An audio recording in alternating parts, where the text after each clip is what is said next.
जब जीवन की डोर हाथ से फिसलती है, जब सब कुछ धीरे धीरे छिनने लगता है, जब अपनों की आंखों में भी अजनबीपन उतर आता है और जब सारी दुनिया आपको अकेला छोड़ देती है, तब भी अगर कोई आपके पास होता है तो वह है श्री कृष्ण। लेकिन अधिकतर लोग उस समय भगवान को नहीं देखते, बल्कि शिकायत करते हैं, रोते हैं और टूट जाते हैं। परंतु कृष्ण कहते हैं, तू टूटा नहीं है, तू बस बना नहीं है अभी। एक बार अर्जुन ने श्री कृष्ण से पूछा, मधुसूदन, अगर जीवन में सब कुछ छिन जाए, मित्र, परिवार, यश, सम्मान, सुख, शांति, तब क्या करना चाहिए? श्री कृष्ण मुस्कुराए और बोले, 3 बातें हैं अर्जुन, जो अगर तूने जीवन में पकड़ ली तो फिर चाहे तुझसे कुछ भी छिन जाए, तू हार नहीं सकता। पहली बात, जो गया वह जाने के लिए ही आया था। किसी को भी कभी भी यह भ्रम नहीं रखना चाहिए कि जो आज है वह कल भी रहेगा। यह संसार नाशवान है, इसमें हर वस्तु, हर रिश्ता, हर सम्मान, हर स्थिति एक समय तक ही है। अगर आज कुछ चला गया है तो इसका अर्थ यह नहीं कि तुम अभागे हो, इसका अर्थ यह है कि अब तुम्हें आगे बढ़ने के लिए स्थान दिया गया है। जैसे वृक्ष पुराने पत्ते गिरा देता है ताकि नए आ सकें, वैसे ही जीवन भी तुम्हें खाली करता है ताकि कुछ और गहरा, कुछ और मूल्यवान तुम्हारे पास आ सके। दूसरी बात, जो चला गया उसमें तुम्हारा दोष नहीं है, अगर तुम्हारा मन और कर्म पवित्र रहे हों। लोग तुम्हें दोष देंगे, परिस्थितियां तुम्हें कटघरे में खड़ा करेंगी, पर सत्य यह है कि जब समय बदलता है तब पात्र बदलते हैं, दृश्य बदलते हैं, कहानी का केंद्र बदलता है, लेकिन लेखक वहीं रहता है और जीवन का लेखक श्री कृष्ण स्वयं है। अगर तुमने सच्चे हृदय से अपने कर्तव्य निभाए हैं, जो गया वह तुम्हें नहीं छोड़ गया, उसे बस उसकी भूमिका समाप्त हो गई। तीसरी बात, जो तुम्हारा है वह लौट कर आएगा समय पर, श्री कृष्ण की इच्छा से, तुम्हारी भक्ति की गहराई के अनुसार। अर्जुन, जब मैंने द्रौपदी का चीर बढ़ाया था तो वह मेरी शक्ति नहीं थी, वह द्रौपदी की श्रद्धा थी। तू जब तक भाग्य को दोष देता रहेगा तब तक तेरा भाग्य दूसरों के हाथों में रहेगा, लेकिन जब तू मुझे समर्पण करेगा तब तेरा भाग्य भी मेरी उंगली पर नाचने लगेगा। अर्जुन की आंखों से आंसू गिर पड़े। वह बोला, मधुसूदन, ये 3 बातें मैंने अपने जीवन में कभी नहीं जानी। जब लोग मुझसे दूर हो गए तब मैंने उन्हें रोका, खुद को दोषी माना और टूट गया। श्री कृष्ण बोले, यह सबको होता है अर्जुन, कष्ट केवल उन्हीं को आता है जो योग्य हैं। जो नींव गहरी होती है उसी पर ऊंची इमारत बनती है। तू कष्टों को देखता है, पर मैं तेरे भीतर बनने वाली गहराई को देखता हूँ। कहते हैं कि जो श्री कृष्ण की बातों को समझ लेता है वह कभी हार नहीं मानता, क्योंकि जो व्यक्ति कृष्ण को अपना दुख सुना चुका है उसे दुनिया से कुछ भी कहने की जरूरत नहीं होती। वह जानता है कि जो खोया है उसमें भी कोई भलाई छुपी है और जो मिलेगा उसमें भी कोई शिक्षा। श्री कृष्ण की यही वाणी आज तुम्हें याद दिलाने आई है। अगर जीवन ने तुमसे सब कुछ छीन लिया है तो मत डरना, बस इन 3 बातों को पकड़ लेना। 1, जो गया वह जाना ही था। 2, जो गया उसमें तेरा दोष नहीं यदि तेरा मन पवित्र रहा हो। और 3, जो तेरा है वह तुझे समय पर मिलेगा जब तू तैयार होगा। इस संसार में सब कुछ समय से आता है और समय से चला जाता है, लेकिन श्री कृष्ण वो जब एक बार मन में उतर जाएं तो फिर कभी नहीं जाते, क्योंकि वो कोई व्यक्ति नहीं, वो विश्वास है, वो कोई कथा नहीं, वो आत्मा का संगीत है। तो अगर तुम टूट रहे हो, बिखर रहे हो, तन्हा महसूस कर रहे हो, तो जान लो कृष्ण तुम्हें बना रहे हैं। जैसे कुम्हार पहले मिट्टी को गूंथता है, फिर उसे पीटता है, फिर चाक पर घुमाता है, फिर आग में डालता है और फिर बनती है सुंदर घड़ा, वैसे ही श्री कृष्ण भी तुम्हें आकार दे रहे हैं। तुम अभी अधूरे हो, पर याद रखना, जब श्री कृष्ण तुम्हें पूरा करेंगे तब पूरा संसार तुम्हारा मूल्य समझेगा। श्री कृष्ण बोले, अर्जुन, मनुष्य की सबसे बड़ी भूल यह है कि वह परिवर्तन से डरता है, जबकि परिवर्तन ही जीवन का सबसे बड़ा सत्य है। जब नदी की धारा मुड़ती है तब वह और तेज बहती है, जब वायु दिशा बदलती है तब वह और शक्तिशाली हो जाती है, और जब जीवन दिशा बदलता है तो समझो कि अब कुछ महान घटने वाला है। अर्जुन ने पूछा, परंतु माधव, जब हम अपनों से दूर हो जाते हैं तब यह हृदय क्यों टूटा सा लगता है? कृष्ण मुस्कुराए और बोले, क्योंकि तुमने उन्हें अपनी आत्मा से जोड़ लिया था, जबकि वे केवल जीवन के एक पड़ाव के यात्री थे। अर्जुन,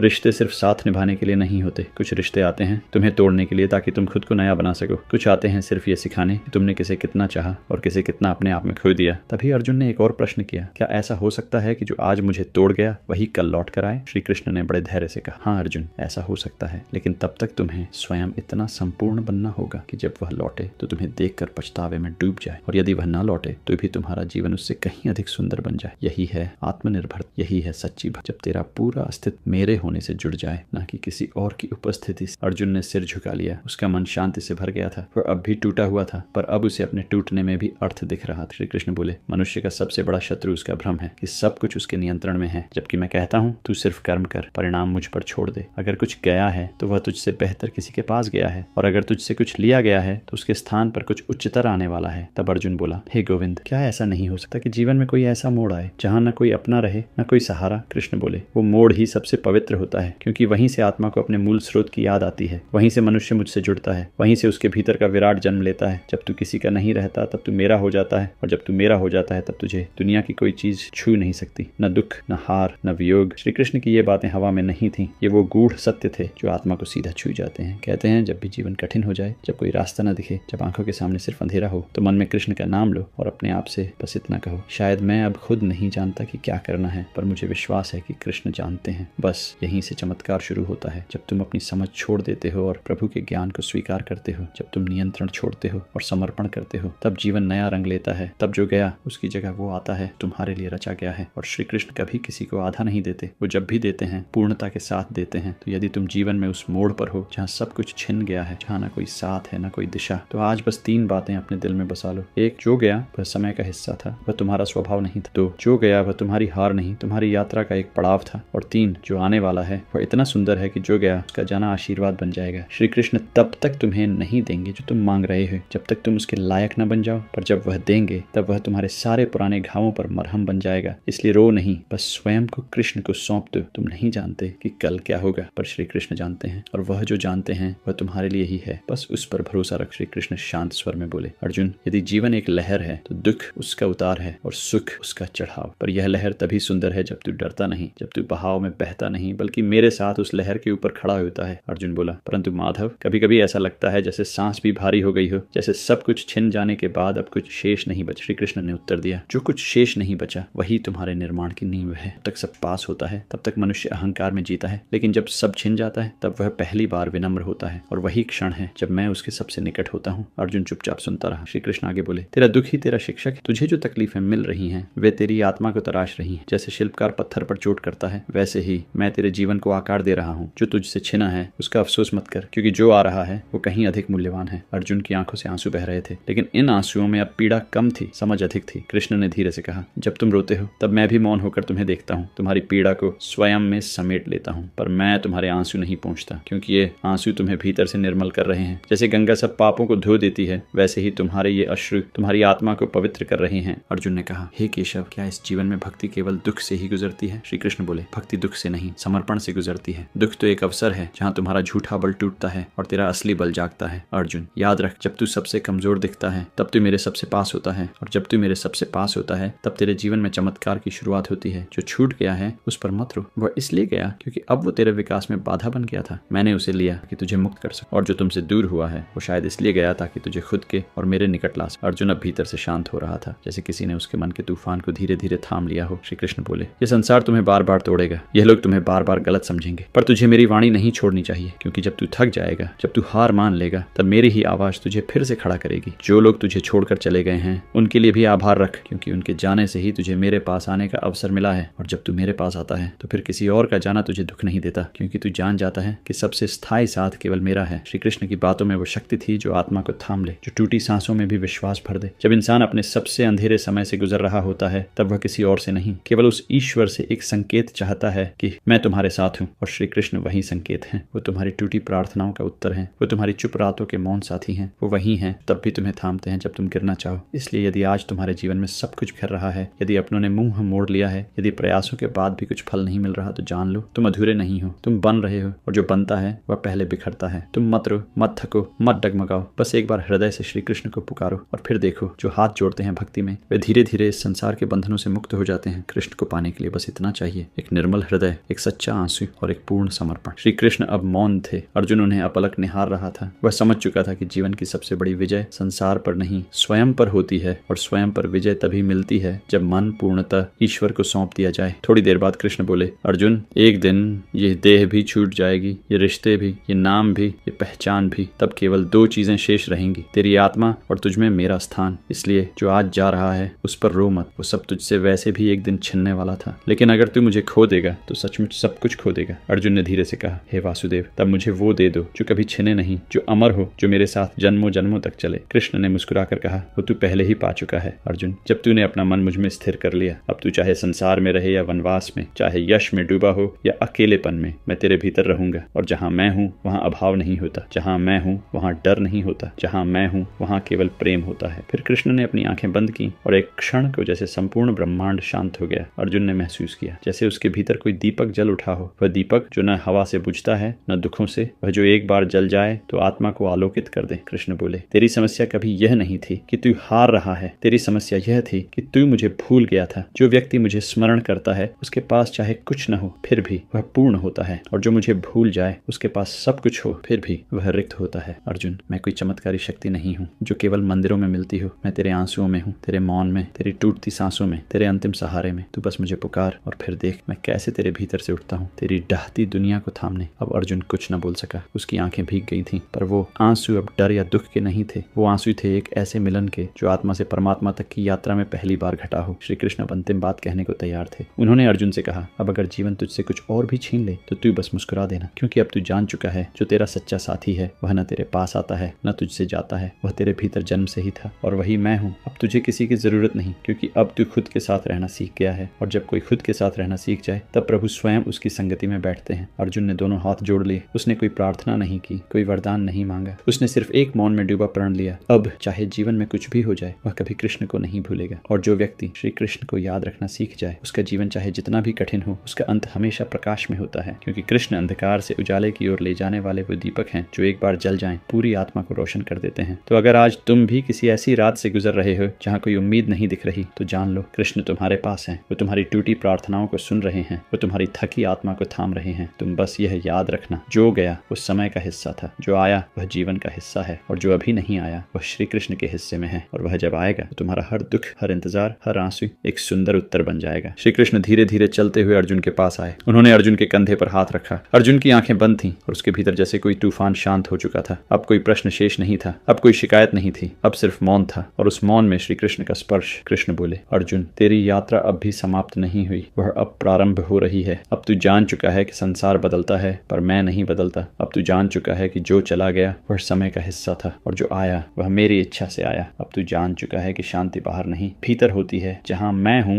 वहीं शांति है। अर्जुन ने धीरे से कहा, हे केशव, क्या आप सदा मेरे साथ रहेंगे? श्री कृष्ण मुस्कुरा कर बोले, मैं तो सदा से तेरे साथ था अर्जुन। तूने मुझे केवल तभी महसूस किया जब तेरे सारे सहारे छूट गए, और यही जीवन का सत्य है। जब तक मनुष्य दूसरों पर निर्भर रहता है वह मुझे भूल जाता है, पर जब सब छूटता है तब उसे मेरा स्मरण होता है, और तब वह जानता है कि मैं ही उसका मूल हूँ। तू जब इस संसार के रिश्तों में, उपलब्धियों में, नाम और मान में मुझे ढूंढता है तू भटकता है, लेकिन जब तू अपनी आत्मा में उतरता है तब तुझे मेरा स्वर सुनाई देता है। वही स्वर जो तूने आज सुना, यही मेरी सच्ची वाणी है। कृष्ण ने थोड़ी देर बाद एक वाक्य और जोड़ा, तू अब साधारण मनुष्य नहीं रहा अर्जुन, अब तू वह आत्मा बन चुका है जो जानती है कि हर पीड़ा में भी एक वरदान छुपा है। और अब तू जब चलेगा तो तेरा मार्ग तू नहीं चुनेगा, मैं चुनूंगा। तू बस निसंकोच चल मेरा नाम लेकर। अर्जुन अब शांत था, स्थिर था। उसकी आंखों में अब प्रश्न नहीं, प्रभु का प्रतिबिंब था। श्री कृष्ण बोले, सुन अर्जुन, संसार तुझे अब भी रुलाएगा, कभी अपने लोगों से, कभी अपने ही विचारों से, पर अब तू रोना नहीं, क्योंकि अब तू जानता है कि हर आंसू मेरा निमंत्रण है। जब भी तू हारे मेरा नाम लेना, जब भी तू डरे मेरी आंखों को याद करना, जब भी तेरी सांस अटकने लगे तब तू बस इतना कहना, हे कृष्ण मुझे थाम लो और मैं आ जाऊंगा। मैं दूर नहीं हूँ अर्जुन, तू जहाँ भी होगा मैं वहीं मिलूंगा, अगर तेरा मन निर्मल रहेगा और तेरा हृदय समर्पित। श्री कृष्ण ने अंतिम बार अर्जुन की ओर देखा, और जैसे एक अदृश्य तेज अर्जुन के भीतर समा गया। अब वह अर्जुन नहीं था, वह आत्मा था जो जानती थी, समझती थी और मौन में विश्वास रखती थी। कहते हैं जब श्री कृष्ण किसी आत्मा को छू लेते हैं तो फिर वह आत्मा कभी पुरानी नहीं रहती। उसमें एक नया प्रकाश, एक नई शक्ति और एक गहराई उतर जाती है जो शब्दों से नहीं, केवल अनुभव से समझी जा सकती है। अगर आज तुम भी ऐसी अवस्था में हो जहाँ जीवन ने तुम्हें तोड़ दिया है, जहाँ कोई राह नहीं दिख रही, जहाँ अपने भी पराये लगे हैं, तो तुम जान लो ये स्थिति तुम्हें नहीं खत्म कर रही, ये तुम्हें नया बना रही है। तुम बस श्री कृष्ण से कहो, हे नंदलाल, अब सब तेरा है, मेरा कुछ भी नहीं। और फिर देखो जीवन की नाव कैसे उस दिशा में मुड़ती है जहाँ तू कभी जाना ही नहीं चाहता था, लेकिन वही तेरा वास्तविक गंतव्य होता है। तू थक गया है, तू टूट गया है, मैं जानता हूँ, लेकिन अब तू अकेला नहीं है। अब मैं तेरे साथ हूँ, और जब मैं साथ हूँ तब हार भी शिक्षा बनती है, दुख भी संगीत बनता है, और तन्हाई भी तीर्थ बन जाती है। अब चल अर्जुन, तेरे पथ पर मैं हूँ, तू बस निश्चिंत हो जा। जो जाएगा वह आशीर्वाद होगा, जो आएगा वह वरदान होगा, और जो शेष रहेगा वह सिर्फ मैं रहूंगा, तेरा कृष्ण। कभी कभी तुम जिस द्वार को खटखटा रहे हो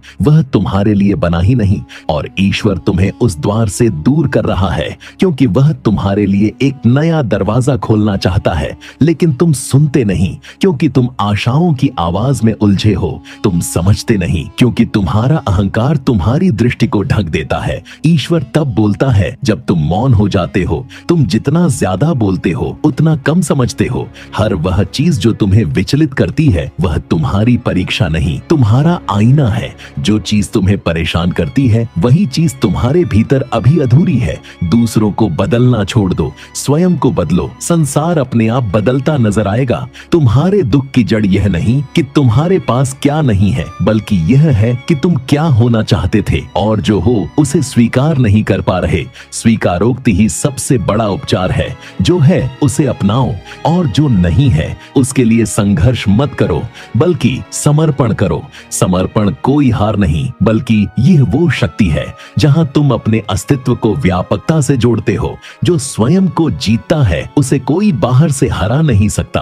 तुम्हारे भीतर जो ऊर्जा है वो पर्वतों को झुका सकती है, सागर को स्थिर कर सकती है, लेकिन तुम उसे दूसरों की स्वीकृति में व्यर्थ कर रहे हो। तुम्हारी सबसे बड़ी भूल यह नहीं कि तुम गिर गए, बल्कि यह है कि तुम उठने से डरने लगे। हर बार गिरना एक नया अवसर है खड़े होने का। तुम्हारे आंसुओं की गिनती होती है, तुम्हारे मौन की भी एक भाषा होती है, और वह भाषा ब्रह्मांड सुनता है। मत सोचो कि कोई नहीं देख रहा, मत मानो कि तुम्हारी तकलीफ व्यर्थ है। हर क्षण संचित हो रहा है तुम्हारे भीतर की अग्नि में। जब समय आएगा वो आग तुम्हें शुद्ध करेगी। कभी भी अपने मूल स्वभाव को मत छोड़ो। लोग तुम्हें तोड़ेंगे पर तुम्हारा उत्तर उनकी तरह मत दो। जो जैसा है वैसा मत बनो, जो तुम हो बस वही बने रहो। तुम्हारा शांत रहना तुम्हारी सबसे बड़ी ताकत है।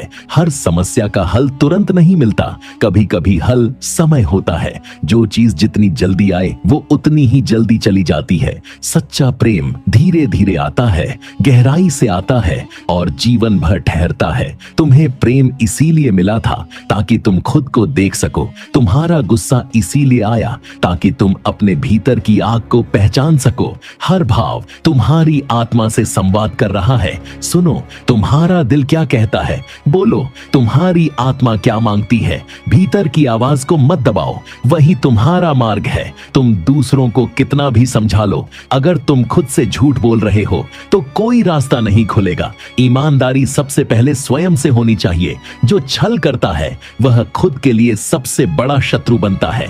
जिस दिन तुम खुद से सच्चे हो गए उस दिन संसार तुम्हारा दास बन जाएगा। तुम्हारा मन एक बगीचा है, जैसा बीज तुम बोओगे वैसा ही फल तुम पाओगे। अगर तुम हर दिन शिकायत बोते हो तो संतोष कैसे उगेगा? अगर तुम दूसरों की आलोचना बोते हो तो प्रेम कैसे खिलेगा? हर विचार एक बीज है, सोच समझ कर बो। ध्यान वही नहीं जो आंख बंद कर बैठ जाने का नाम है। ध्यान वह है जहां तुम अपने भीतर उतरते हो। ध्यान वह है जहां तुम सब कुछ छोड़कर केवल हो जाते हो। तुम्हारी उपस्थिति ही पर्याप्त है, बशर्ते वो उपस्थिति संपूर्ण हो। जब तुम पूरी तरह किसी क्षण में होते हो तो उस क्षण में ईश्वर प्रकट होता है। तुम्हें ढूंढने की जरूरत नहीं, तुम्हें केवल मिटने की जरूरत है। अहंकार जितना कम होगा प्रेम उतना गहरा होगा। जो जितना ऊंचा दिखता है अक्सर भीतर से उतना ही खाली होता है। ऊंचाई का मतलब गहराई को खोना नहीं है। विनम्रता से बड़ा कोई आभूषण नहीं। धर्म, जाति, नाम, पहचान ये सब केवल आवरण है। तुम आत्मा हो, शुद्ध, निर्मल, असीम। और जो आत्मा को पहचान लेता है वो हर प्राणी में स्वयं को देखता है। वहां फिर कोई शत्रु नहीं बचता। शत्रु बाहर नहीं, वो भीतर है। तुम्हारी वासना, तुम्हारा मोह, तुम्हारा डर वही असली राक्षस हैं। इनसे लड़ो, इनसे हारो मत, क्योंकि यह तुम्हें बार बार उसी अंधकार में ले जाते हैं जहां से तुम बाहर आना चाहते हो। ईश्वर को पाने का रास्ता मंदिर से नहीं तुम्हारी नीयत से होकर जाता है। जिसके कर्म पवित्र हैं उसे किसी तीर्थ की जरूरत नहीं। हर कदम को तीर्थ बनाओ, हर कर्म को पूजा बनाओ, हर श्वास को ध्यान बनाओ। जब जीवन हमें तोड़ने लगे, जब अपनों की पहचान धुंधली हो जाए, जब रास्ते हों मगर मंजिल न दिखे, तब जरूरत होती है किसी ऐसी आवाज की जो बाहर से नहीं भीतर से उठे। वो आवाज है श्री कृष्ण की। कई बार हम शब्दों में उलझ जाते हैं और भावों को खो देते हैं, इसलिए आज शब्द नहीं भाव सुनो, अर्थ सुनो। मौन के मध्य की वो पुकार सुनो जो जीवन की दिशा बदल सकती है। जो हो गया उसे जाने दो, जो होना है उसे स्वागत दो, और जो हो रहा है उसमें पूरे मन से उपस्थित रहो। हर दिन नया जन्म है, हर सुबह नई शुरुआत है, हर सांस एक मौका है अपने पुराने आप से ऊपर उठने का। तुम अपने दुख नहीं हो, तुम अपने अतीत की गलतियां नहीं हो, तुम केवल वो नहीं हो जो तुम्हारे साथ हुआ, तुम वो हो जो तुम बनना चुनते हो। वो क्षमा नहीं करता जो कमजोर है, बल्कि वही करता है जो भीतर से मजबूत है, क्योंकि क्षमा में शक्ति है और बदले में केवल अग्नि।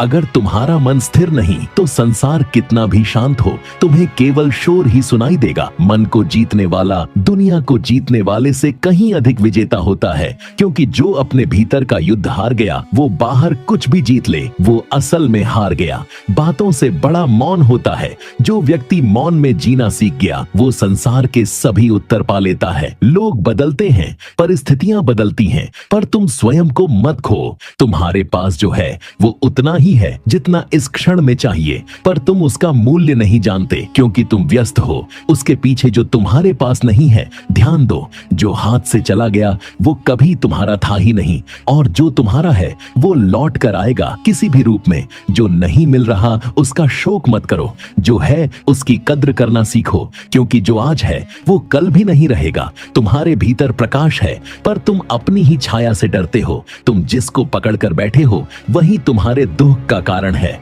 छोड़ दो, सब कुछ छोड़ दो सिवाय उस विश्वास के कि तुम अकेले नहीं हो। हर दुख एक संदेश है, हर तकलीफ एक शिक्षक है, हर विरह एक पुल है स्वयं तक पहुंचने का। जो खो गया उस पर आंसू बहाना छोड़ दो, जो बचा है उसे सजाना शुरू करो। हर वो चीज जो तुम्हें अंदर से तोड़ती है उसी में तुम्हारी आत्मा को नया आकार मिलता है। जो वर्तमान को नहीं जीता वो अतीत का बंदी बन जाता है। तुम क्या हो ये दुनिया तय नहीं करेगी, तुम क्या सोचते हो वही तुम्हारा सच बनेगा। सोच को साफ करो, शब्द अपने आप पवित्र हो जाएंगे। शब्दों में मत उलझो, उनके पीछे के भाव को समझो। ईश्वर को किसी मंदिर में मत ढूंढो, वो वहां नहीं मिलेगा, वो तुम्हारे भीतर छिपा है। हर उस पल में जब तुम सच्चे होते हो, तुम्हारा डर तुम्हारा दुश्मन नहीं, वो तुम्हारा दर्पण है। हर बार जब तुम डरते हो तो समझ लो कोई सच अब उजागर होने वाला है। जो टूटने से न डरे वो ही फिर से नया बन सकता है। तुम जिस मंजिल को ढूंढ रहे हो वो रास्तों में नहीं तुम्हारे भीतर है। प्रेम को मत बांधो, प्रेम नदी है, जहां उसे रोकोगे वो सड़ने लगेगी। प्रेम दो इसलिए नहीं कि तुम्हें बदले में कुछ मिले, बल्कि इसलिए कि तुम हो और प्रेम तुम्हारी प्रकृति है। जो कुछ भी इस संसार में हो रहा है उस पर तुम्हारा नियंत्रण नहीं, पर जो कुछ भी तुम्हारे भीतर हो रहा है उसका निर्णय सिर्फ तुम्हारे पास है। जिस दिन तुम प्रतिक्रिया देना छोड़ दोगे और उत्तर देना शुरू करोगे उसी दिन जीवन सरल हो जाएगा। हर प्रश्न का उत्तर तर्क नहीं, भावना देती है, और हर भावना का शुद्ध रूप मौन है। जहां शांति है वहां ईश्वर है, जहां ईर्ष्या है वहां केवल जलन है। कभी दूसरों की यात्रा से अपने कदम मत मापो, हर किसी का मार्ग अलग है। तुम्हारा समय आएगा, शर्त यह है कि तुम चलते रहो। रुकना सबसे बड़ा पतन है। थक कर बैठ सकते हो लेकिन रुक मत जाना। तुम अकेले हो लेकिन अकेले नहीं हो। संसार तुम्हें नहीं समझेगा पर तुम स्वयं को समझो। जिस दिन तुम खुद के मित्र बन गए उस दिन किसी और की आवश्यकता नहीं रहेगी। अगर तुम अपने भीतर ईश्वर को नहीं देख सकते तो बाहर के किसी मंदिर में भी वह दिखाई नहीं देगा। ईश्वर कोई स्थान नहीं, वह एक अनुभूति है, और जब मन शांत होता है तो वह स्वयं प्रकट होता है। तुम दूसरों की आंखों में सम्मान ढूंढते हो जबकि तुम्हारी आत्मा खुद को स्वीकारने के लिए तरस रही है। खुद को देखो, खुद को अपनाओ, क्योंकि जब तक तुम खुद को प्रेम नहीं करोगे कोई और तुम्हें संपूर्णता नहीं दे पाएगा। तुम जिसे जीवन कहते हो वह केवल घटनाओं का संग्रह नहीं है, यह एक अवसर है जागने का, समझने का और स्वयं को पहचानने का। तुम यहाँ आए हो कुछ सीखने के लिए, न कि केवल पाने के लिए। जो व्यक्ति हर बार किसी चीज के पीछे भागता है वह अंततः अपने आप से दूर चला जाता है। तुम्हारी दौड़ का अंत कहाँ है? क्या तुम रुककर कभी अपने भीतर झांकते हो? बाहर की यात्रा से पहले भीतर की यात्रा जरूरी है। भीतर शांति नहीं तो बाहर कुछ भी पाकर भी तुम अधूरे रहोगे, और अगर भीतर शांति है तो बाहर चाहे कुछ न हो तुम फिर भी पूर्ण हो। पूर्णता किसी वस्तु में नहीं होती, वह दृष्टिकोण में होती है। जैसे आंख का चश्मा धूल से भर जाए तो दुनिया भी धुंधली दिखती है, वैसे ही अगर मन का चश्मा विकारों से ढका हो तो सत्य भी भ्रम लगता है। मन को साफ करो, सब कुछ स्पष्ट हो जाएगा। जिसे तुम खोना नहीं चाहते उसे पहले मुक्त करो। जो बंधन में है वह भय से जुड़ा है, और जहां भय है वहां प्रेम नहीं। सच्चा प्रेम कभी बांधता नहीं, वह उड़ने देता है, वह विश्वास करता है, वह किसी स्वार्थ की दीवारों में कैद नहीं होता। तुम्हारे जीवन में जो कुछ भी बार बार टूट रहा है वह संकेत है कि वहां अब निर्माण की जरूरत है। कुछ चीजें केवल इसलिए गिरती हैं ताकि बेहतर चीजें बन सकें। इसलिए हर टूटन से घबराओ मत। सृजन कभी भी बिना विध्वंस के नहीं होता। अगर बीज मिट्टी में दफन होने से डरे तो वृक्ष कैसे बनेगा? तुम्हारा दुख भी एक बीज है, अगर तुम उसे प्रेम से सींचोगे तो उससे ज्ञान का वृक्ष उगेगा। तुम जितना स्वीकार करोगे उतना ही हल्का महसूस करोगे। झूठ का बोझ भारी होता है, सच का भार नहीं बल्कि उसकी रोशनी होती है, और जो व्यक्ति अपने सत्य को जान गया वह किसी भी भय से परे हो गया। भय, मोह, लोभ ये केवल तब तक है जब तक तुम स्वयं से अनभिज्ज हो। जैसे ही तुम आत्मा को पहचान लेते हो, ये सब स्वतः विलीन हो जाते हैं। बुद्धिमान वह नहीं जो बहुत जानता है, बुद्धिमान वह है जो जानने के बाद भी अहंकार नहीं करता। ज्ञान का मतलब यह नहीं कि तुम दूसरों से ऊंचे हो, ज्ञान का अर्थ है कि तुम स्वयं के भीतर झुक सके।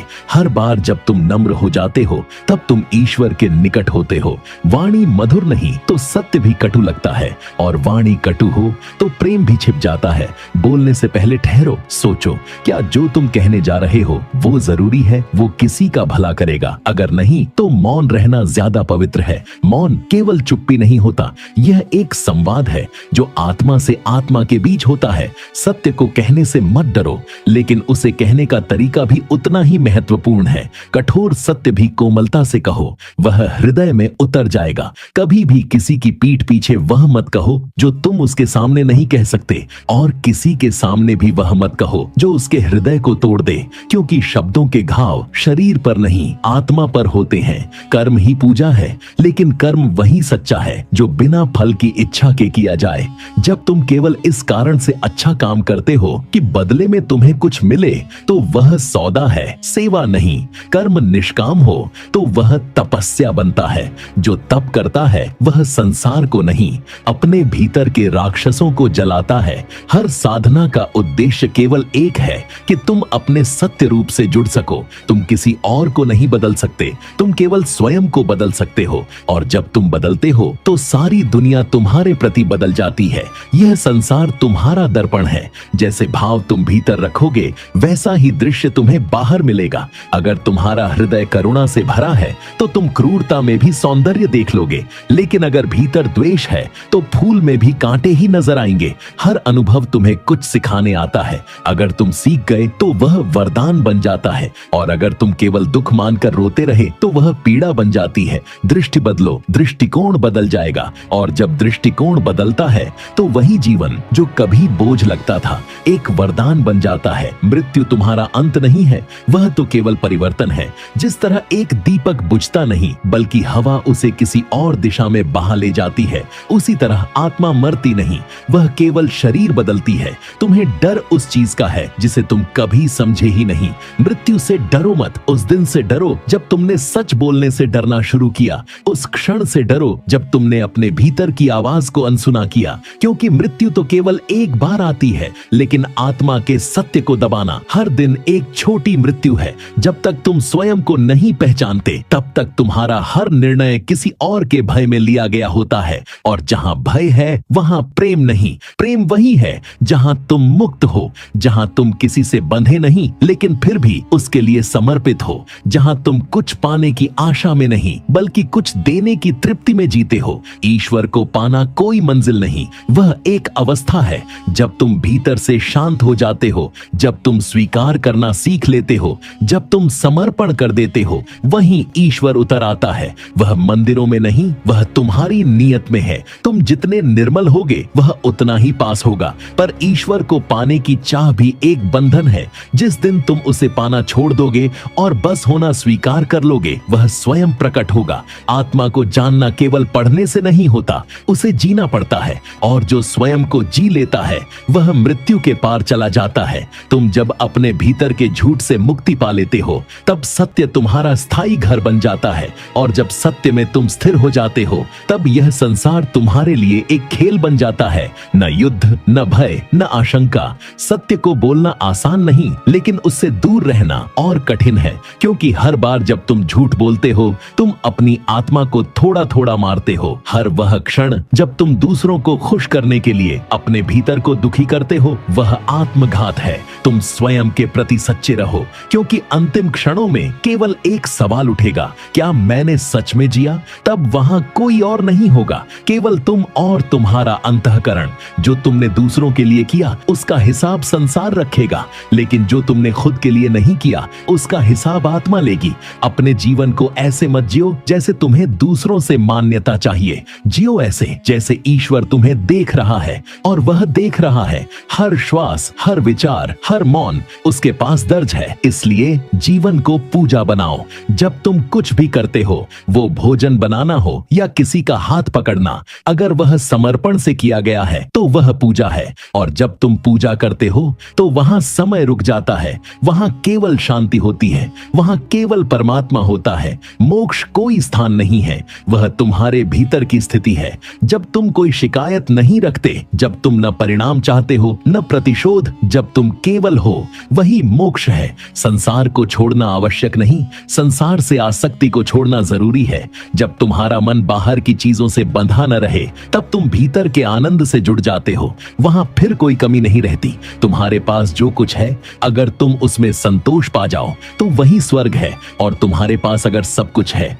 फिर भी भीतर शांति नहीं, तो वही नरक है। नरक और स्वर्ग तुम्हारे कर्मों में नहीं, तुम्हारे मन की स्थिति में है। जो व्यक्ति अपने भीतर शुद्ध है, उसके लिए हर जगह स्वर्ग है। जिसने भीतर द्वेष पाला है, उसके लिए हर स्थिति नरक है। तुम्हारा जीवन एक साधना है, हर सुबह एक अवसर है पिछले दिन से बेहतर बनने का। तुम्हारी हर हार एक संकेत है कि अभी तुम्हारे भीतर कुछ अधूरा है। और तुम्हारी हर जीत केवल एक पड़ाव है, मंजिल नहीं। मंजिल स्वयं से मिलना है। और जब तुम स्वयं से मिल जाते हो तो न कोई भय रहता है, न कोई वासना, केवल मौन, केवल शांति, केवल ईश्वर। वहां तुम किसी से कम नहीं, किसी से अधिक नहीं, तुम वही हो जो संपूर्ण है। अब किसी प्रमाण की आवश्यकता नहीं, अब कोई प्रश्न नहीं, अब कोई उत्तर नहीं, अब केवल होना है। यह जीवन केवल एक यात्रा थी। कभी तुम रोए, कभी हंसे, कभी भागे, कभी गिरे, लेकिन एक दिन जब तुम रुक गए और भीतर उतर गए, तब कृष्ण स्वयं उतर आए। महादेव, एक बात बताओ, औरत क्या सिर्फ सहने के लिए बनाई गई है? शिव उत्तर देते हैं, औरत सहती नहीं, संभालती है। पर जब बोझ दूसरों का हो तो छोड़ देना भी उसकी शक्ति है। भक्त बोलती है, मेरी शादी को 5 साल हुए, पर हर दिन एक नया अपमान मिलता है। मैं चुप रहती हूँ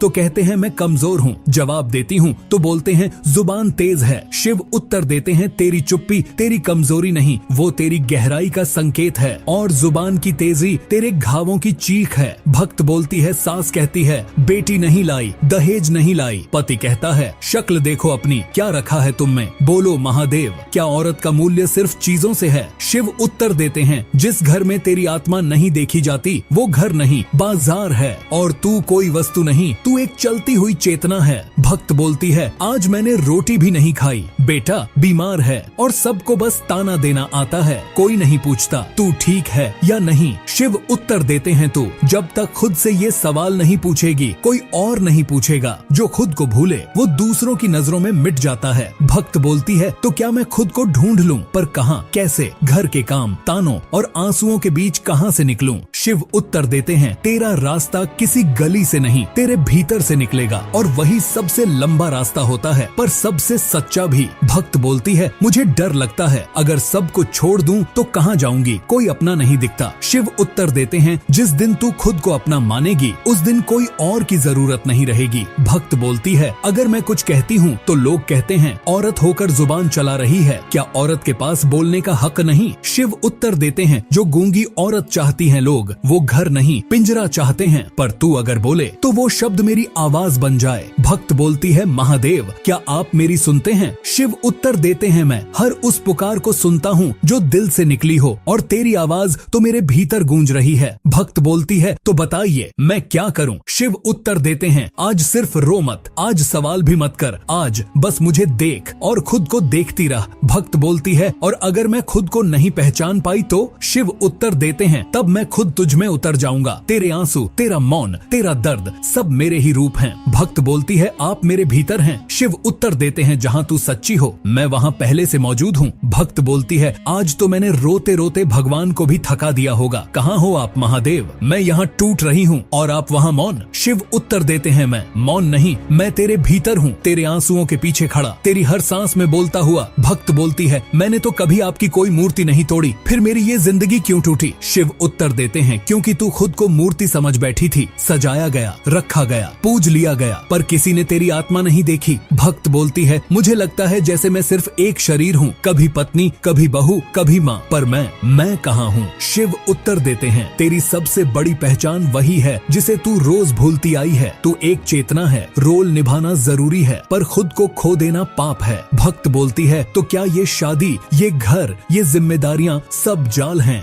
शिव उत्तर देते हैं, नहीं ये जाल नहीं, ये साधन है। लेकिन जब तू साधन में खुद को खो दे तब वो जाल बन जाता है। भक्त बोलती है, आपको सच कहूँ तो अब पूजा करने का भी मन नहीं करता। शिव उत्तर देते हैं, तू अब सच्चे मार्ग पर आई है, क्योंकि जब मन से पूजा टूटती है तभी आत्मा की पुकार शुरू होती है। भक्त बोलती है, आपसे बात करके लग रहा है जैसे मैं फिर से जिंदा हो रही हूँ। शिव उत्तर देते हैं, तू कभी मरी ही नहीं थी, बस खुद को दूसरों के नामों में बांटती रही। भक्त बोलती है, अब जब मुझे आपकी आवाज मिल रही है, क्या मैं इस आवाज को हमेशा सुन पाऊंगी? शिव उत्तर देते हैं, जब तू हर काम में खुद को सच्चा रखेगी तब मैं तेरे भीतर हमेशा गूंजता रहूंगा। भक्त बोलती है, लेकिन कैसे महादेव? जब दुनिया की आवाज इतनी तेज है तो आपकी आवाज कैसे सुनूं? शिव उत्तर देते हैं, दुनिया चिल्लाती है, मैं फुसफुसाता हूँ, चुप हो जा और तू मुझे पाएगी। भक्त बोलती है, आप इतने पास हैं फिर भी मैं आज तक दूर क्यों रही? शिव उत्तर देते हैं, क्योंकि तू बाहर खोजती रही और मैं भीतर खड़ा इंतजार करता रहा। भक्त बोलती है, तो अब क्या करना है मुझे? शिव उत्तर देते हैं, न भागना है न सबको समझाना है, बस बैठ जा, खुद में उतर जा, तू खुद ही मेरी ज्योति बन जाएगी। भक्त बोलती है, क्या मुझे कोई मार्ग मिलेगा? शिव उत्तर देते हैं, मार्ग नहीं, अब तू खुद रास्ता बनेगी। भक्त बोलती है, महादेव अब मैं चुप रहती हूँ, पर वो चुप्पी अब दर्द से नहीं शांति से भरी होती है। शिव उत्तर देते हैं, जब तेरी चुप्पी तेरे भीतर की बात सुनने लगे तब तू साधना के पहले चरण पर होती है। भक्त बोलती है, पहले जब मैं पूजा करती थी तो बस मंत्र दोहराती थी, अब लगता है जैसे हर शब्द मैं जी रही हूँ। शिव उत्तर देते हैं, मंत्र जब बाहर बोले जाए तो वो आवाज होते हैं, मंत्र जब भीतर से उठे तो वो प्रकाश बन जाते हैं। भक्त बोलती है, अब लोग वही हैं, बातें वही, पर अब मुझे चोट नहीं लगती, ये कैसे हो रहा है? शिव उत्तर देते हैं, क्योंकि अब तू भीतर से खाली हो रही है, जिस बर्तन में कुछ भरा ना हो उसे बाहर की गंदगी छू नहीं सकती। भक्त बोलती है, कभी कभी तो लगता है मैं बोलना ही भूल रही हूँ। शिव उत्तर देते हैं, बोलना भूल जाना बुरा नहीं, सुनना सीख जाना अच्छा है। भक्त बोलती है, पहले मैं सबको समझाती थी, अब खुद को समझ रही हूँ। शिव उत्तर देते हैं, सबसे बड़ी भक्ति यही है जब तू खुद से मिलने लगे। भक्त बोलती है, महादेव अब मैं हर चीज में आपको महसूस करने लगी हूँ, जैसे चूल्हे की आग में, पानी की थाली में, कपड़े की सलवट में भी आप हैं। शिव उत्तर देते हैं, जब तू हर जगह मुझे देखेगी तब तुझे किसी मंदिर की जरूरत नहीं पड़ेगी, तू ही मंदिर बन जाएगी। भक्त बोलती है, कल मैंने पहली बार आईने में देखा और खुद से मुस्कुराई, ये मुस्कान बहुत समय बाद आई है। शिव उत्तर देते हैं, जब तू खुद को स्वीकार ले तब तेरा चेहरा मेरे जैसा हो जाता है, शांत, स्थिर और पूर्ण। भक्त बोलती है, अब भी कभी कभी डर लगता है कि कहीं ये शांति टूट न जाए। शिव उत्तर देते हैं, शांति टूटी नहीं करती, वो बस छिप जाती है। जब तू ध्यान भटकाती है तो वो चुपचाप तेरे पीछे खड़ी रहती है। भक्त बोलती है, आपने कहा था साधना कोई सीखने की चीज नहीं, अब समझ आया, ये तो एक तरह से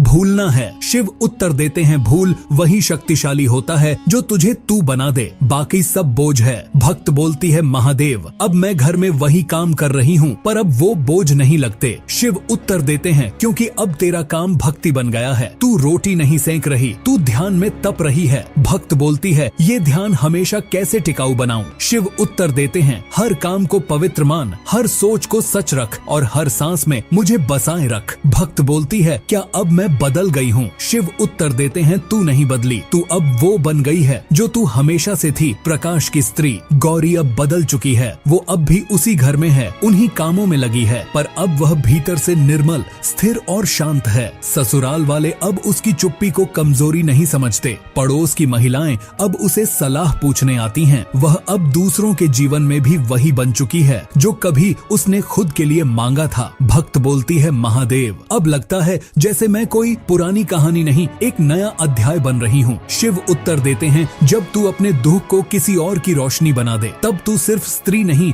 तू साक्षात शक्ति बन जाती है। भक्त बोलती है, कल गांव की 2 बहुएं मेरे पास आईं, कहने लगी, दीदी आप जैसा धैर्य हमें कहां से मिलेगा? शिव उत्तर देते हैं, धैर्य बांटने से नहीं घटता, वो हर बार किसी टूटे हुए को जोड़ देता है, तू अब सिर्फ सहनशील नहीं, तू अब मार्गदर्शक है। भक्त बोलती है, अब पति भी पहले जैसा नहीं बोलते, कभी कभी तो चुपचाप बैठ जाते हैं। शिव उत्तर देते हैं, क्योंकि उन्होंने अब शब्दों से नहीं तेरी ऊर्जा से बात करना सीख लिया है। भक्त बोलती है, मेरी सास भी अब मुझे ताना नहीं देती, बल्कि सुबह मुझसे कहती है, आज पूजा में क्या गाना है? शिव उत्तर देते हैं, जिस घर में तूने मौन में भक्ति रखी उस घर ने अब मौन में तुझे माँ की तरह देखना शुरू कर दिया है। भक्त बोलती है, अब जब मैं अपनी बच्ची को को गोदी में लेती हूँ तो लगता है मैं उसे कुछ और दे सकती हूँ, सिर्फ दूध नहीं, दिशा भी। शिव उत्तर देते हैं, जब स्त्री भीतर से जागती है तो अगली पीढ़ियां अंधेरे में पैदा नहीं होती। तेरी बेटी अब अंधकार से नहीं, तेरी रोशनी से चलेगी। भक्त बोलती है, महादेव अब मैं सिर्फ घर की नहीं, अपने गांव की स्त्रियों की भी सुनती हूँ, उन्हें एक सहेली, एक दीदी, एक साथी बनकर। शिव उत्तर देते हैं, जब तू खुद को समर्पित कर देती है तो तेरे शब्द दवा बनते हैं, तेरा मौन दर्शन बनता है। भक्त बोलती है, अब समझ में आया कि साधना सिर्फ बैठकर आंखें मूंद लेने का नाम नहीं। शिव उत्तर देते हैं, साधना वो है जब तू किसी टूटे को पकड़ कर कहे, मैं भी टूटी थी पर अब मैं पूरी हूँ, तू भी हो सके है। भक्त बोलती है, महादेव अब मैं आपको सिर्फ मूर्ति में नहीं, हर औरत की आंखों में देखती हूँ। शिव उत्तर देते हैं, क्योंकि तू अब खुद एक शिव स्वरूपा बन गई है। भक्त बोलती है, मुझे डर था कि कहीं मेरा मौन मुझे खो न दे, अब लगता है उसी मौन ने मुझे वापस पाया। शिव उत्तर देते हैं, मौन वो गुफा है जहाँ तू अपनी आत्मा की आवाज सुन सकती है। भक्त बोलती है, अब जब सब मुझसे कहते हैं तुम बदल गई हो तो मैं मुस्कुरा देती हूँ। शिव उत्तर देते हैं, क्योंकि तू बदली नहीं, तू अब वो बनी है जो तू जन्म से थी, एक रचना नहीं, एक सृष्टि।